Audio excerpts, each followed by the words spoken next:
Hey everyone, this is Becky from Big Picture Media, and you're watching RadioActive. This is a very important question because we got two very different opinions in the room. Socks or bare feet? Like, what do you prefer? Do you like wearing socks? If it's warm enough, I will always go for bare feet. I prefer to not have socks on. But in the winter, I have no choice but to wear socks because it gets too cold to walk around barefoot. But yeah, given the choice, I would always rather be barefoot. Like as a kid, I would love to play outside, like in the grass with no shoes on and stuff. See, maybe this is why I'm scarred of not wearing socks. Because when I was younger, I was playing in our backyard and there was like a dead bird on the ground and I stepped right on it, like bare feet. It was a baby bird too, so no feathers. So just like mush between my toes. So maybe that's why I have a little resentment towards bare feet. I I could see that. I could see where that would be the thing that turns you into someone who always wears socks and shoes. If I'm walking around the house in bare feet and I step on a crumb or something, I'm done. I'm like about to puke. It's not like the most pleasant thing in the world, but it's not like a deal breaker for me. What's shaking, everybody? Welcome back to Radioactive Podcast with Victoria and myself. Today, we are joined by Becky Kovach. Becky, how are we this afternoon? I'm doing good. It's a Tuesday. It's not too cold, thankfully. It's been real cold here the last like week and a half. So glad that it's not as freezing. It has just been too cold everywhere. It has been freezing here. We just got over like minus 40 degrees Celsius weather, which is like minus 22 Fahrenheit, probably around there. Ours hasn't been that bad. It's been more like low 20s and snowy. And I love winter. I really do. And I love the snow, but it just has been too cold. I find in the winter you want summer, and then summer it's like, oh, I can't wait for winter. But really, to me, the only good thing about winter is Christmas. So See, And I there's never that. look forward to summer though. really, No, I don't like sweating. I don't like being hot. Like I'd rather be bundled and wearing multiple layers of clothing and sweatshirts and stuff and blankets. Uh I don't like summer. My coworker, I had an old coworker who used to have he had a saying, you can always add more layers, Mhm. but you can't remove layers, right? Like, Right. At a certain point, you run out of layers to take off. yeah, exactly. Exactly. I mean, Yeah, there's that that's little happy median of like fall where it's just like 60 degrees and you're like, this is cool. I'm okay with this. okay, Becky. So you are a publicist. So we want to know kind of what is that like? What does your job entail, kind of on a day-to-day basis, being a publicist? yeah. So on a day-to-day basis and like at its most basic, my job is sending a lot of emails. I literally will send anywhere from like 200 to 300 emails a day. But getting a little bit more specific with it is I act as a liaison between artists and journalists or press publications. So I pitch people to write about the artist that I'm working with. So whether that be reviewing a new release, coming out to a show and taking photos or doing a show review, doing an interview, I help set all of that up. A crap ton of emails. Now I feel bad every single time I bugged you about anything. No, no, I try really hard to keep my inbox under control too, because sending out that many emails, like you do tend to get a lot coming back. So I am very specific about how I organize my inbox and where I keep things to make sure that like nothing ever falls through the cracks. Mhm. To kind of piggyback off of that, could you tell me a little bit how does the music industry kind of get intertwined with work in journalism and being a publicist? Can you kind of tell me how those two worlds kind of collide, so to speak? There's a whole like sector of media that is dedicated to covering music. So I kind of act as the middle person between those people and the artists. Um, so like a lot of websites will have like a music section or they'll be dedicated specifically to covering music. So my job is just like finding those people and finding the ones that are going to connect with the music that my artists are putting out. To kind of add another layer to that question, Victoria and I are really, really big fans of Lilith Czar. So I have a personal question for you in that regard. Tell me about working with Lilith Czar and her band. How has that been for you? Have you guys made a really solid connection over the years? How did that come to be? Yeah, so I've been working on and off with Lilith since before she was Lilith. So I worked on the last couple of singles that she put out as Juliet Sims. And it really was just like her management knew the owner of our company and reached out to her because they were looking to bring in a new publicist and they really wanted somebody who was a fan and who understood the music. And so I obviously jumped at the opportunity, and it's been really great because that relationship has grown so much over the last few years of working with her. Like I said, it's been on and off, so it hasn't been like a straightforward like, oh, we've just been on for the last like 5 years. But I got to work with her through the transition into Lilith and the release of Created from Filth and Dust. And that like metamorphosis was just such a cool thing to be a part of. And it's been great because I do really feel like I have gotten to connect with Lilith on such like a personal level and get to know her so much better as a person beyond just the music that she puts out. She's the sweetest. She is such a wonderful, caring, kind person, um, that it makes it that much more fun to work with her because we only want to work with the best people, and when somebody is a genuinely good person, it just makes you want to give them the world. um and I definitely feel that for her. Right on. That's awesome, man. Yeah, I remember meeting Lilith when she was still Juliet Sims, and she was really, really awesome. I think I might have pissed her off. Like, well, I don't think I did it on purpose. I I tend to overthink things a lot, and I had this conversation when we had Evan on the show, Evan Potter, and I think Lindsay too. Um, but it was me and my buddy Frank, right? And we went to Disrupt Festival. She made a comment about like horses or something, right? I don't remember what the context was. And I just kind of made like a horse noise, like as loud as I could. And she kind of looks at me and points at me and goes, "Nice poncho, dude." And I'm like, And then I met up with her and got this poster like after her set, and she was like, "Oh my God." And I'm like, "Yeah, it's the guy with the poncho." She's so funny, and I feel like it's really hard to like truly make her angry. Anything was it was probably all just like in good fun. Yeah.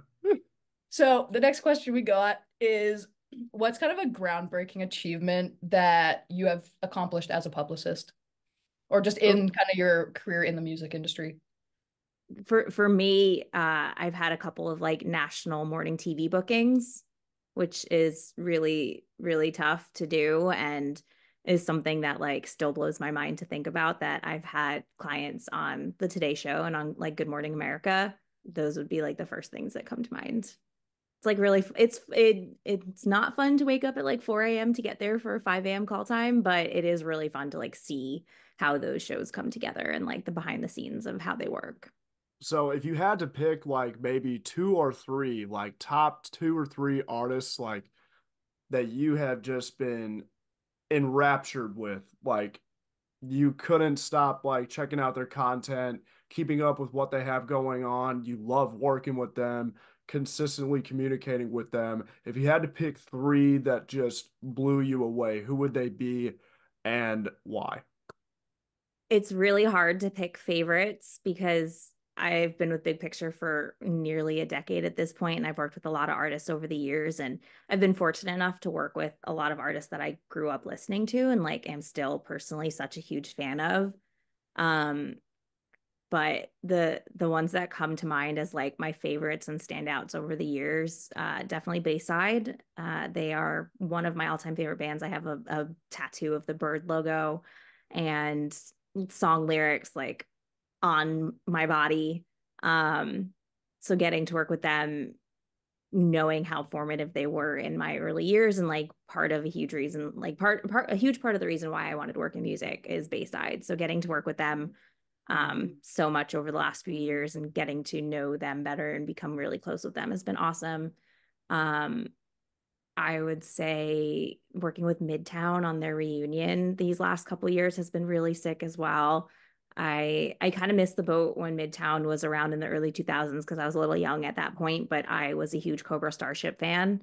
And so retroactively got into Midtown because of Gabe Saporta, and getting to like be a part of their announcement and seeing how much fans love them and how excited fans were for Midtown to come back has been really, really cool. And it's also just led me to working more closely like with Gabe on his management company and some of their artists, and their drummer Rob Hitt has his own label that I've worked with over the years.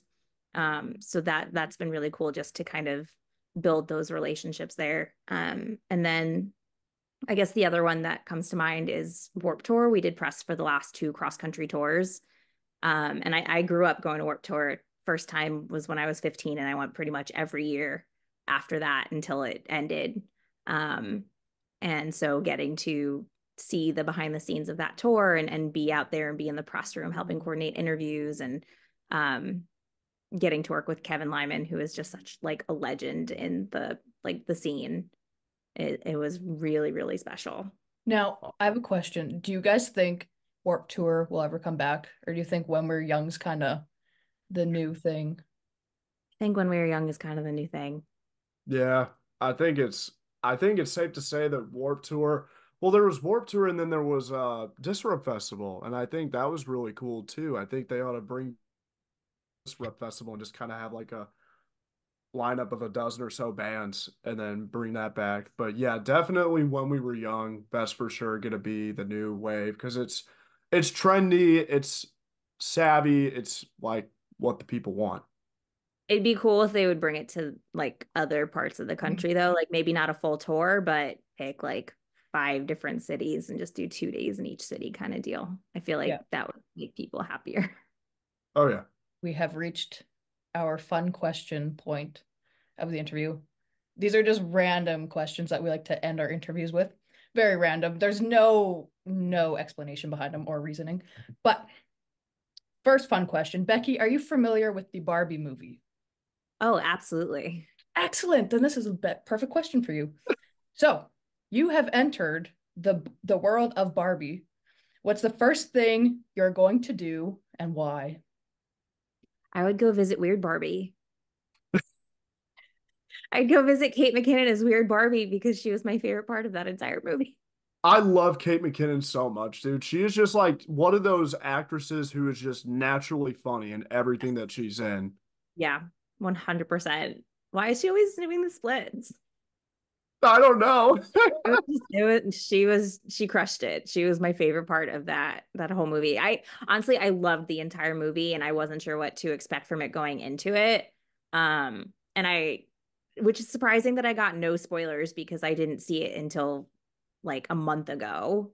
But it was such a good movie all around. It was solid. It was solid. I have yet to actually see it. I know like what kind of the fuss is about of it, but I haven't actually seen like the whole movie. You really need to watch it. Yeah, I'm not a big movie person. The last like movie I was like I'm going to go see was Super Mario movie because I had to go see my man Toad on the big screen. Let me tell Okay. you something about Super Mario, dude. It was incredible. It was such a good movie.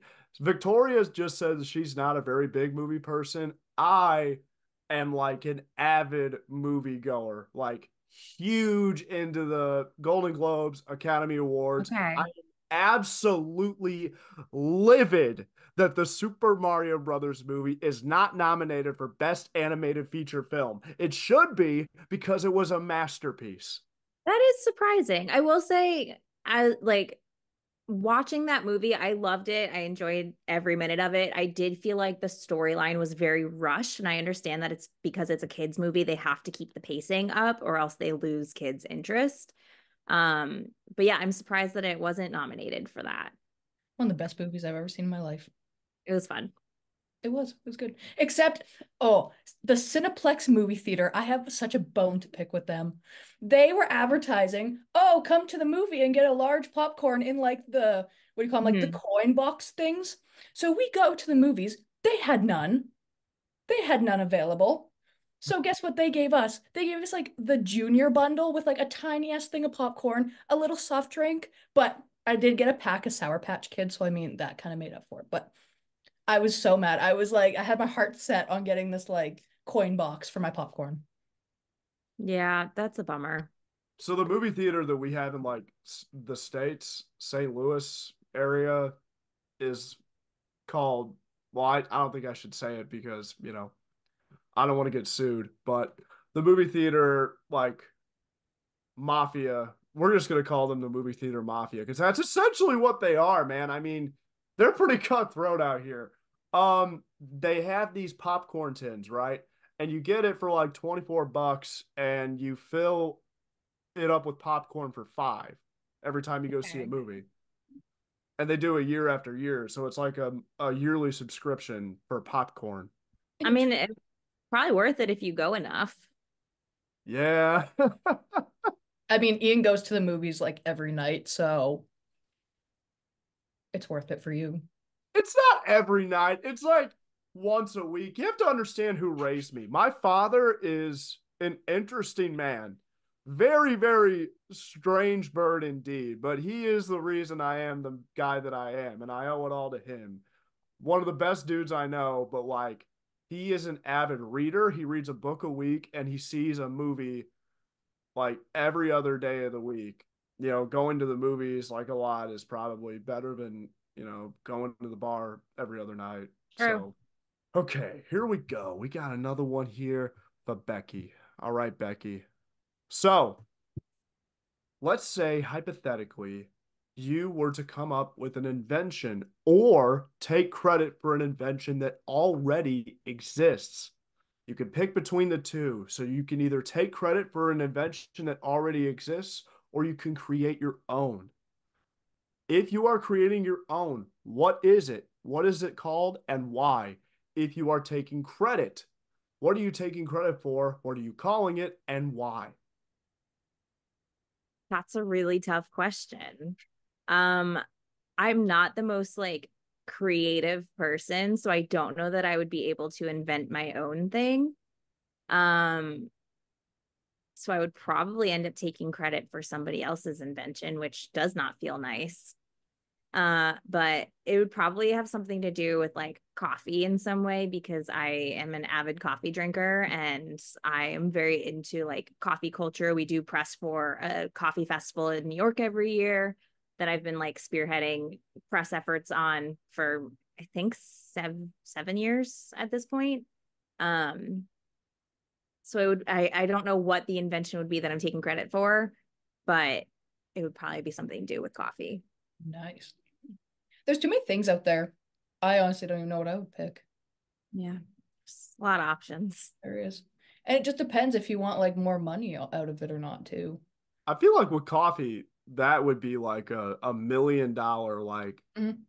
Well, just Yeah. think how many people drink coffee. Especially like our friend Cassidy drinks like so much coffee in a day. I don't even know. Like probably like 10 cups of coffee.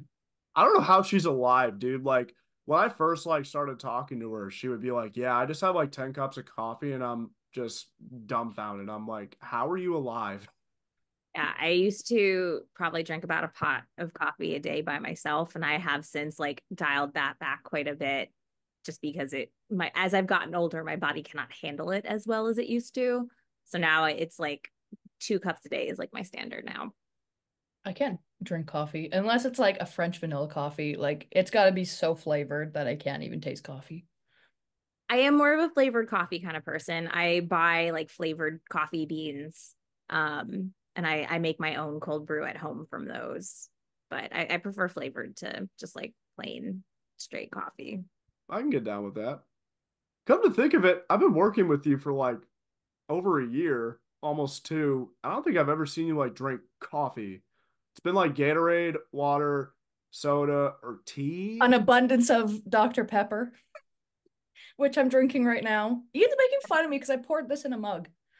I'm not making fun of you. It just kind of threw me. It's like, oh, Have yeah. you tried the Dr. Pepper plus cream soda? Oh my God, that's the best cream soda ever. It's so good. I That wasn't is sure so what to good. expect from it, and I found it randomly at the grocery store one weekend, bought a whole case, and went through it so fast. It is so good. That has to be the best cream soda I've ever had in my life. It's amazing. I'll have to We, agree with you on that one. we were actually discussing before our interview, our top three favorite pop flavors, soda flavors.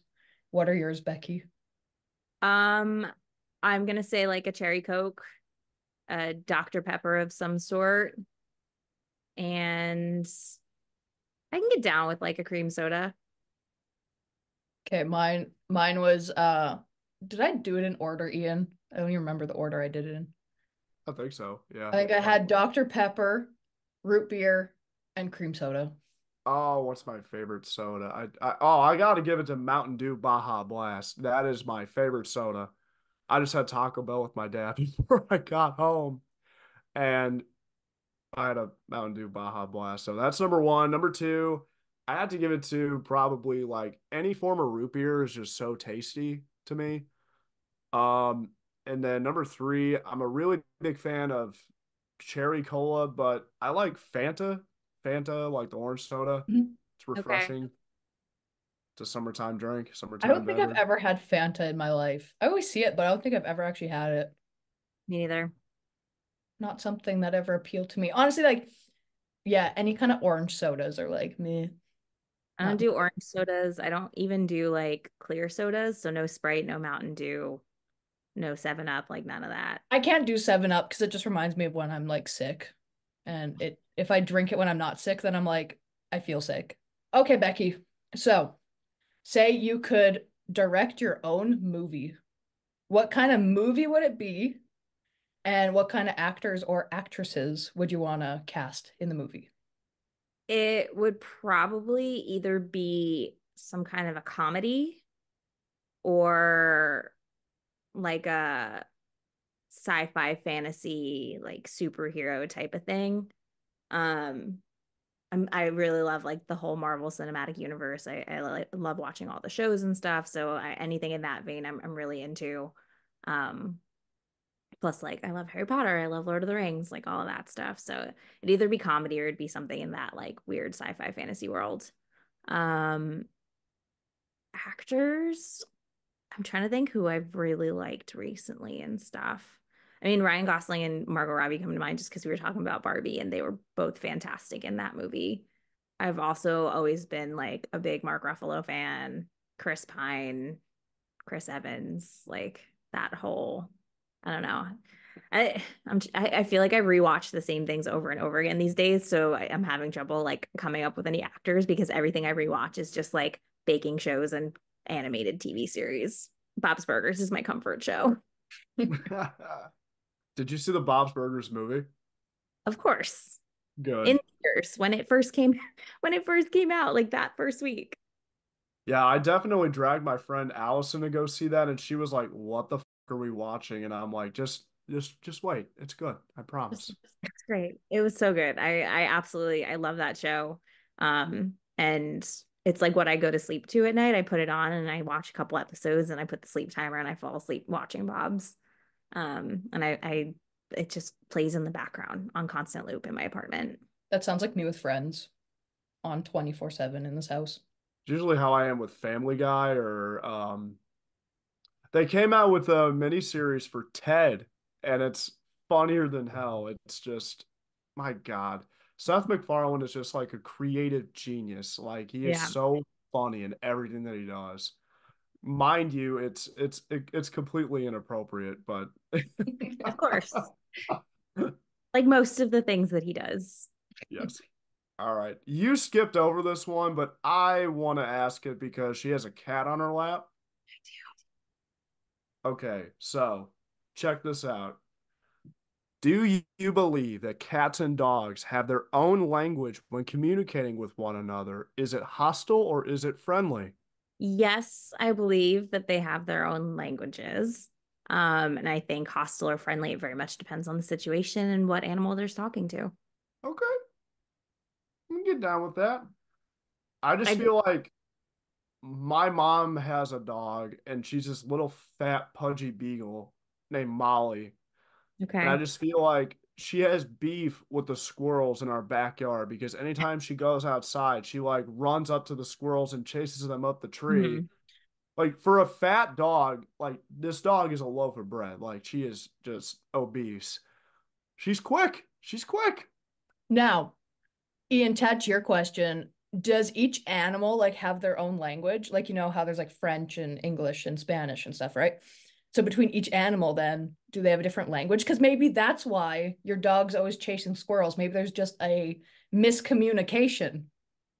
Well, like dogs like bark, cats meow, that's different. So I'm sure it does kind of get lost in translation somehow. But I think animals, it's also very much about like body language and how they behave. So I think that that's how they're able to understand each other in some way, shape, or form. I have the honors today You of do. You do have the of honors. You have asking the the honors. signature radioactive question. It's not trademarked, but like It is trademarked. Bullshit. Don't listen to her. This is trademarked, okay? in our words, it's trademarked, but it's not legally We trademarked. believe. This is the best question you'll ever be asked in your whole life. So, you, Becky, are on a trip somewhere, okay? You're driving along and your car breaks down. And it's like it's broken. Maybe it started on fire. Maybe it exploded. Like you can't sleep in your car overnight. You look to your right and there is a house. So you go into the house and it turns out to be a haunted house. And you have to stay in there all night until morning. And there is someone haunting you. And the person haunting you is a dead celebrity of your choice. Who are you picking to haunt you and why? Now I'm trying to just think of the name of a single dead celebrity. Would you like to hear our top answers? Yeah, give me your top answers while I think about it. Ian, you remember the order. I do. So it goes Betty White, number one. Number Okay. two is Billy Mays or Michael Jackson. And Hmm. number three is Elvis Presley. And number four is also four. Four is Robin Williams. Okay. Yes. I could see Betty White and Robin Williams being really great choices for this. I also thought of Heath Ledger, but depending on what state of mind he's in, because he was deep in like method acting the Joker when he passed away, I don't think I want that version of him to come back and haunt me because that sounds terrifying. I thought of like Matthew Perry because I feel like Chandler would be a really funny ghost to have just hanging around haunting you. Mhm. Like, could I be any more dead? Um, but yeah, maybe Betty White because she's a legend. Right. Like, Mhm. just seems like the funniest little old lady. Thank you so much for joining us today, Becky. This was great. My pleasure. Thanks for having me. Thank you very much for coming Well, on, Becky. thanks. Bye. Bye. Bye.